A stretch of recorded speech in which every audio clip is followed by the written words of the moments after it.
करीब 2 सप्ताह पहले पुणे में एक जुवेनाइल ने एक बाइक को हिट किया जिसमें दो लोगों की मौत हो गई। 24 वर्षीय शायद दो सॉफ्टवेयर इंजीनियर थे जिनकी मौत हुई। और उसके बाद उस जुवेनाइल को जो है वो एक एसे लिखने के बाद बेल मिल गई। इसके बाद बहुत सारी डिबेट शुरू हुई और डिबेट के बाद उसके जो फादर थे उन्हें पुलिस ने अरेस्ट किया अगले दिन। सवाल ये खड़ा होता है कि एक ऐसा व्यक्ति जिसने ड्रिंक कर रखी है, जो गाड़ी चला रहा है, 2 करोड़ रुपए की स्पोर्ट्स कार चला रहा है, सड़क पर दो लोगों की जान वो ले लेता है, दो परिवार बर्बाद हो जाते हैं। क्या जो सजा उस जुवेनाइल को दी गई, क्या वो एप्रोप्रिएट थी? और लॉ क्या कहता है कि क्या कोई जुवेनाइल अगर किसी की मौत का कारण बनता है रैश ड्राइविंग की वजह से, तो उसे क्या सजा मिलनी चाहिए? क्या इसमें प्रावधान है? और क्या जो 18 वर्ष की आयु रखी गई है मिनिमम ड्राइविंग लाइसेंस के लिए, वो आज के दौर में उपयुक्त है या नहीं है? मेरे साथ एडवोकेट सुमित नैयर है, इनसे बातचीत करेंगे। सुमित जी, ये पूरा मामला आपने देखा होगा। जी जी जी। और आप जानते हैं कि किस प्रकार जिस जुवेनाइल ने वहां पर एक्सीडेंट किया था उसे नेक्स्ट डे बेल आउट भी किया गया और उसके बाद उसके फादर जो थे वो नेक्स्ट डे अरेस्ट हुए। क्या लगता है आपको कि कानून क्या कहता है इस पूरी घटना के बारे में, और क्या कोई कोताही, क्या कोई एडवांटेज उसे दिया गया वहां पर? देखिए, जहाँ तक एडवांटेज का सवाल है, कोई भी कहीं भी ये ऑफेंस अगर कमिट होता है जी, तो वहाँ पे एडवांटेज का सवाल नहीं आता जी, क्योंकि जो भी किसी जुडिशरी को, चाहे किसी को भी, कोई भी अथॉरिटी को कोई भी काम करना है तो अकॉर्डिंग टू लॉ ही करना है। जी। जहाँ तक जुवेनाइल की ऑफेंस को उसकी जो है करने का सवाल है, जी, चाहे वो एक सेक्शन 12 है जुवेनाइल जस्टिस एक्ट की, वो प्रोविजन जो है जुवेनाइल की बेल का जो है उससे डील करता है। उस प्रोविजन में क्या है कि अगर कोई भी जुवेनाइल जो है बेलेबल या नॉन बेलेबल ऑफेंस कमिट करता है तो वहां पे उस सेक्शन 12 के अंदर जुवेनाइल जस्टिस एक्ट के अकॉर्डिंगली उसको इमीडिएट बेल ग्रांट करनी है। जी, उसमें कुछ कंडीशंस है प्रोवाइडेड। जी, वो कंडीशंस ये हैं कि अगर कोर्ट को ये लगता है या बोर्ड को ये लगता है, जुवेनाइल बोर्ड को ये लगता है कि इसकी बेल हमें ग्रांट नहीं करनी चाहिए, कि इसका कोई टेररिज्म के रिलेटेड कोई कनेक्शन है या कोई क्रिमिनल जो गैंगस्टर्स के साथ कोई ऐसा कनेक्शन इन्वॉल्व होने का थ्रेट है या थ्रेट ऑफ द सोसाइटी है, उसको लेकर वो बेल डिनाई कर सकते हैं। लेकिन बेल डिनाई करके भी उनको एक ऑर्डर पास करना है जिसमें उसको ऑब्जर्वेशन होम में रखा जाए। जी। जहां तक अब दूसरी बात आ जाती है इंडियन पेनल कोड की, क्योंकि अभी नया एक्ट जो है वो लागू होने हैं, नया कानून जो है क्रिमिनल कानून जो है वो लागू होना है, इसलिए इंडियन पेनल कोड 1860 की बात करेंगे जी। उसके अकॉर्डिंगली 304A सेक्शन जो है वो डील करती है कि कोई भी किसी की डेथ हो जाती है किसी के कारण, जो रैश या नेग्लिजेंट ड्राइविंग करता है, तो उसमें 2 साल की सजा है और विद फाइन, जुवेनाइल को भी। और ये एक्ट जो है इंडियन पेनल कोड के अकॉर्डिंगली 304A जो है वो बेलेबल है जी। अगर कोई भी जुवेनाइल, चाहे वो कोर्ट में अप्लाई करे या ना करे, या जुवेनाइल ना भी हो, 18 साल से ऊपर भी हो जी, वो भी अगर कोर्ट को अप्लाई करे या ना करे तो पुलिस स्टेशन में भी उसको बेल ग्रांट हो सकती है, क्योंकि वो ऑफेंस जो है वो बेलेबल है, एक्सीडेंट वाला जी। ठीक है जी। अब जहां तक इसके जुवेनाइल होने का जो कंसर्न है, जो ये कंसर्न में हम बात करेंगे, इस कंसर्न में उसको इमीडिएट इसलिए रिलीज किया गया क्योंकि जुवेनाइल जस्टिस एक्ट वहां पे प्रोविजंस आ गए और सेक्शन 304A आ गई जहां पे बेलेबल ऑफेंस है, तो इसलिए उसको रिलीज किया गया जी। अब इसमें एक और चीज है, वो ये है कि क्या वो गाड़ी जो है किसके कंसेंट से लेकर गया है, गार्डियन या फादर या किसी के भी जो उसका गार्डियन है उसकी कंसेंट से लेके गया है या नहीं लेके गया है। उसके लिए section 199A motor vehicle act की सेक्शन जो है वहां पे फॉल करती है। उस एक्ट में क्या है कि अगर ये जुवेनाइल जो है गाड़ी विदाउट कंसेंट ऑफ फादर लेके गया है तो रिस्पॉन्सिबिलिटी गार्डियन की नहीं है। लेकिन अगर वो गार्डियन की नॉलेज में वो चीज होती है कि मेरा बेटा गाड़ी लेके जा रहा है और उसने एक्सीडेंट कर दिया है, बंदा मार दिया है, तो फिर उसकी जो वो फादर जो है या ऑनर है जो गाड़ी का वो गिल्टी है, उसमें उसको क्या है 3 साल की सजा है और 25,000 रुपया जुर्माना है उसके फादर को जी।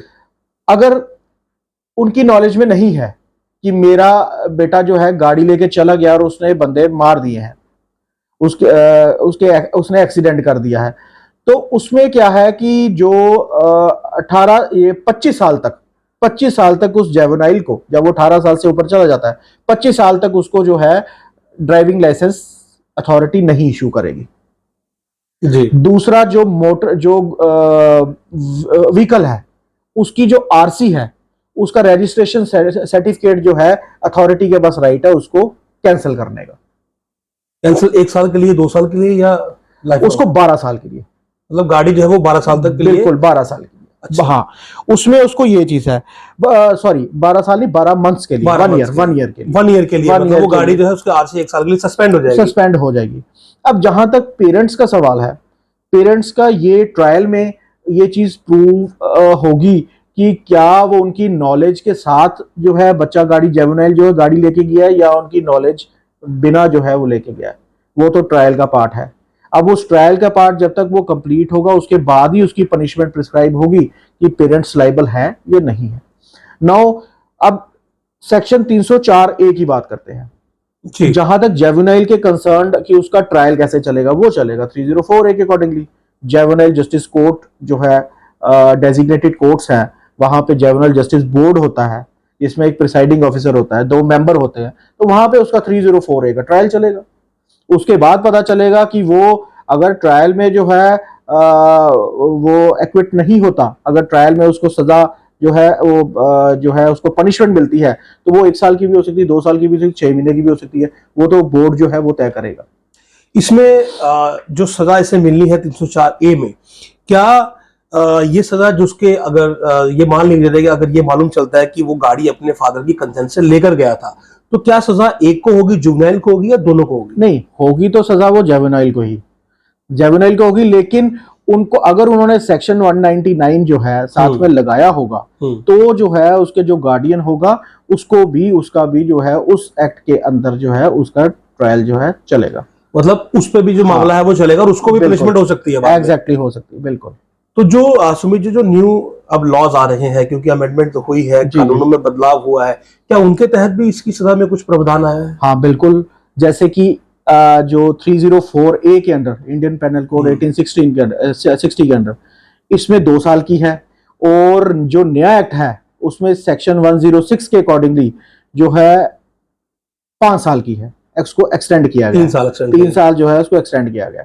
अगर किसी से कोई एक्सीडेंट हो जाता है और उसकी डेथ हो जाती है तो उसमें 5 साल की पनिशमेंट जो है प्रिस्क्राइब की गई है उसमें। इसमें एक चीज मैं बड़ी आपसे क्लियर करना चाहूंगा कि जो 304A है, क्या ये केवल जुवेनाइल पर इंप्लीमेंट होता है या किसी भी सड़क नहीं, रोड हादसे पर होता है? 304A जो है वो किसी पे भी होगा, चाहे वो 18 साल के ऊपर हो, किसी से भी कोई।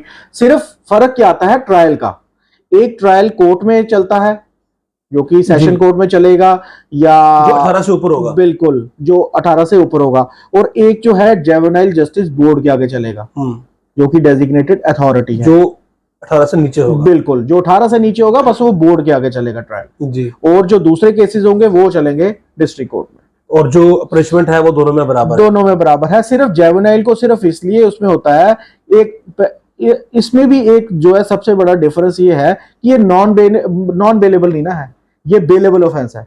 बेलेबल पहले क्या था, हमारे जो J&K का एक्ट था, हमारे जो J&K का रणबीर पैनल कोड था जी, पहले Ranbir panel RPC Ranbir panel code के अंदर ये ऑफेंस नॉन बेलेबल था जी, नॉन बेलेबल था। और जब भी कोई अरेस्ट होता था उसके आफ्टर 3 और 4 या 5 दिन लग जाते थे उसकी बेल करवाने के लिए, एक्सीडेंट के बाद। और आजकल क्या है, आजकल किसी से अगर एक्सीडेंट हो जाता है, उसकी डेथ हो जाती है दूसरे बंदे की, तो आपको इमीडिएट बेल, आप थाने से ही बेल ले सकते हो अगर आपके पास ड्राइविंग लाइसेंस है तो अगर आप 18 साल से ऊपर है तो बेलेबल ऑफेंस है, आपको कोर्ट भी जाने की जरूरत है। इसमें सुमित भाई एक बड़ा सवाल आता है कि बेल आपको उसी टाइम मिलेगी जब आपके पास ड्राइविंग लाइसेंस होगा, लेकिन जो जुवेनाइल है उसके पास तो लाइसेंस होगा नहीं, बिल्कुल, तो उसके लिए कैसे, मतलब उसे कैसे बेल मिलती है? इसीलिए सेक्शन 199A आ जाती है, फिर इसीलिए आएगी ना, क्योंकि उसके पास जो है एक तो वो जुवेनाइल है, वो जुवेनाइल जस्टिस बोर्ड देखेगा, और ऊपर से जो मोटर व्हीकल एक्ट का भी जो है उसमें प्रोविजन आ जाता है, उसके अकॉर्डिंगली भी उसमें जो है एफआईआर में वो इंसर्ट होगा वो प्रोविजन, क्योंकि वहां पे भी जो है उसके खिलाफ जो कार्रवाई तो चलेगी कि भाई 17 साल का बच्चा था, 17 साल के पास लाइसेंस नहीं है और वो कैसे गाड़ी लेके गया, आप विद कंसेंट ऑफ गार्डियन लेके गया या विदाउट कंसेंट ऑफ गार्डियन लेके गया, ये क्वेश्चंस तभी अराइज होते हैं। मतलब इसकी जो बेल है उस पर उसके ड्राइविंग लाइसेंस होने ना होने का कोई असर नहीं, पड़ता। कोई असर नहीं ना।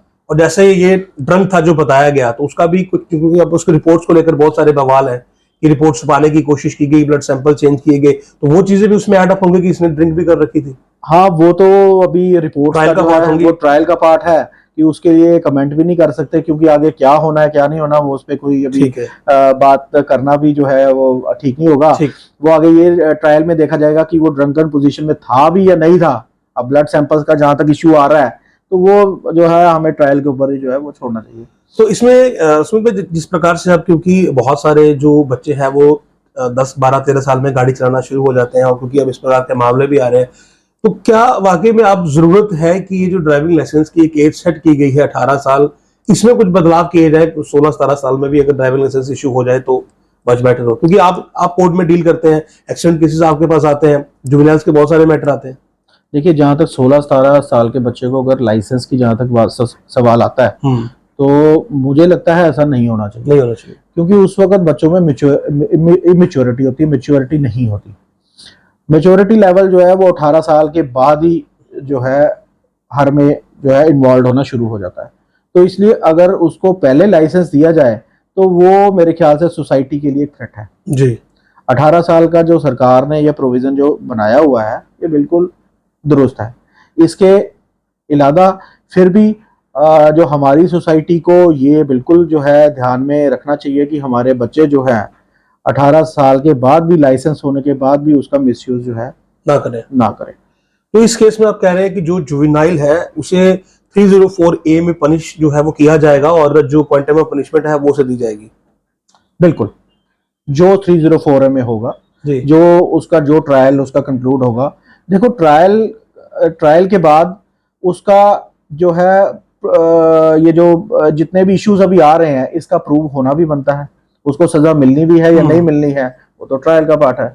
इसलिए वो चीजें जो है हमें ऑनरेबल कोर्ट्स पे छोड़ देनी चाहिए। जी, बहुत बहुत शुक्रिया आपको। तो ये थे एडवोकेट सुमित नैयर, और बहुत ही स्पष्ट तरीके से उन्होंने बताया कि किस प्रकार से जो है जो जुवेनाइल है उन पर 304A में मामला चलता है, पेरेंट्स को किस प्रकार से जो है वो इस पूरे मामले में इंडल्ज किया जाता है कि क्या उनकी कंसेंट थी या नहीं थी।